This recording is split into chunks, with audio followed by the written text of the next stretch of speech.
எல்லாருக்கும் வணக்கம். இந்த வீடியோல ஃபெடரல் பேங்கோட Q2 ரிசல்ட்ஸ் எப்படி இருக்கு அப்படிங்கிற ஒரு அனாலிசிஸ் தான் பார்க்க போறோம்.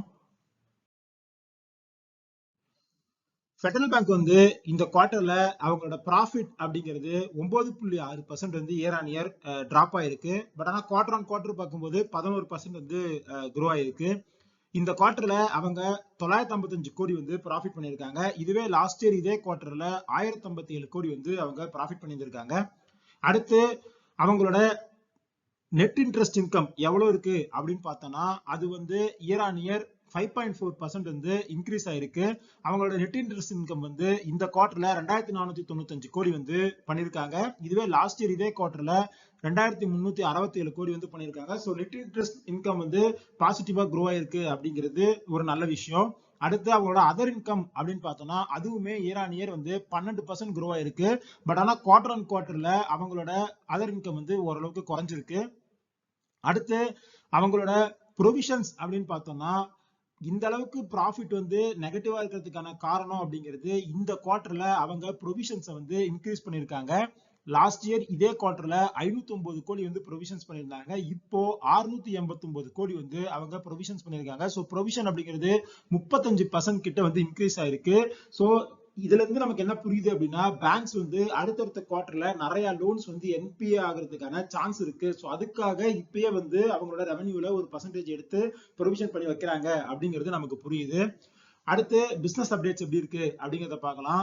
இவங்களோட கடன் கொடுக்குற அளவு அப்படிங்கிற அந்த நெட் அட்வான்சஸ் வந்து 6.23% வந்து க்ரோ ஆயிருக்கு. அதே மாதிரி டெபாசிட்ஸ் பார்த்தோம் அப்படின்னா 7.36% வந்து க்ரோ ஆயிருக்கு.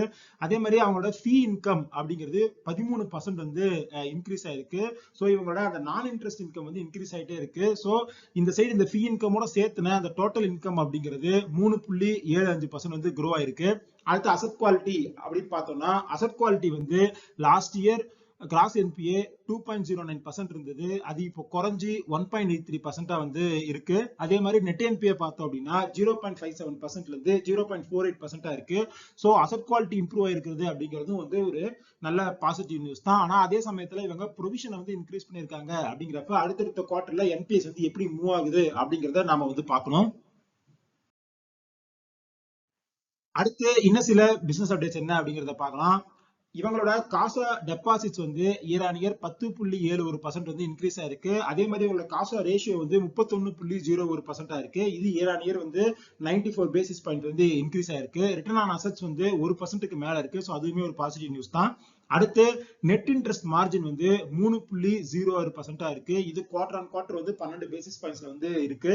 ஆனா அடுத்து வர குவார்டர்ஸ்ல நெட் இன்ட்ரெஸ்ட் இன்கமும் நெட் இன்ட்ரெஸ்ட் மார்ஜின் வந்து பிரஷர்ல இருக்கிறதுக்கான சான்சஸ் இருக்கு. ஏன்னா நம்ம சவுத் இந்தியன் பேங்க் ரிசர்ச் வீடியோல பார்த்த மாதிரி ஆர்பிஐ வந்து ரேட் கட் சைக்கிள் இருக்கிறதுனால பேங்க்ஸுக்கு கடன் கொடுக்கிற அந்த ரேட்டை வந்து அவங்க டிக்ரீஸ் பண்ணிட்டே வரணும் ஆர்பிஐ ரேட் கட் பண்ண. ஸோ அதனால அவங்களோட நெட் இன்ட்ரெஸ்ட் இன்கமும் சரி நெட் இன்ட்ரெஸ்ட் மார்ஜினும் சரி பிரஷர்ல இருக்கிறதுக்கு சான்ஸ் இருக்கு. அடுத்து இவங்களோட ஷேர் ஹோல்டிங் பேட்டர்ன் அப்படின்னு பார்த்தோம்னா டிஐஎஸ் தான் ஃபெடரல் பேங்க்ல பெரிய ஹோல்டிங் வந்து வச்சிருக்காங்க. இந்த குவார்டர்ல 49.71% ஹோல்டிங் வந்து டிஐஎஸ் கிட்ட தான் இருக்கு. எஃப்ஐஐஸுமே 25% ஹோல்டிங் வந்து வச்சிருக்காங்க. பப்ளிக் கிட்ட 24.74% வந்து ஹோல்டிங் இருக்கு. அடுத்து வேல்யூவேஷன் அப்படின்னு பார்த்தோம்னா இந்த கம்பெனியோட மார்க்கெட் கேப் அப்படிங்கிறது ஒரு 52,000 கோடி கிட்ட இருக்கு. இந்த ஷேர் வந்து இப்போ 212 ரூபாயில இருந்து ட்ரேட் ஆயிட்டு இருக்கு.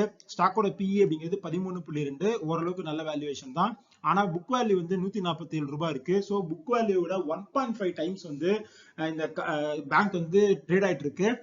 புக் வேல்யூ பேஸ் பண்ணி பார்த்தோம்னா 1.5 புக் வேல்யூ அப்படிங்கிறது ஒரு ஃபேர் வேல்யூ தான், ரொம்ப அண்டர் வேல்யூ கிடையாது. பட் ஆனா இந்த பேங்க் வந்து கொஞ்சம் நல்லா க்ரோ ஆயிட்டு இருக்கிறதுனால இந்த அளவுக்கு புக் வேல்யூ வந்து இது வந்து ட்ரேட் ஆயிட்டு இருக்கு. அடுத்து டிவிடெண்ட் ஈல்ட் அப்படிங்கிறது கொஞ்சம் கம்மியா தான் இருக்கு, 0.57% தான் வச்சிருக்காங்க. ஸோ இதெல்லாம் தான் இந்த ஃபெடரல் பேங்கோட ரிசல்ட்ஸ்ல இருக்கிற டீடைல்ஸ் அண்ட் அந்த ஸ்டாக்கை பத்தின டீடைல்ஸ். இந்த வீடியோ பிடிச்சிருந்தா இந்த வீடியோ லைக் பண்ணுங்க, நான் சேனல் சப்ஸ்கிரைப் பண்ணுங்க. அதே மாதிரி இந்த வீடியோ நான் பேசின விஷயங்கள் எல்லாமே ஒரு இன்ஃபர்மேட்டிவ் பர்பஸ்க்கு தான். இதை பேஸ் பண்ணி இந்த ஷேரை பை பண்ணும் செல் பண்ணும் அப்படிங்கிற முடிவு பண்ணாதீங்க. நீங்க ரிசர்ச் பண்ணிட்டு ஒரு சிவில் ரிசர்ச் செக் பண்ணிட்டு முடிவு பண்ணுங்க.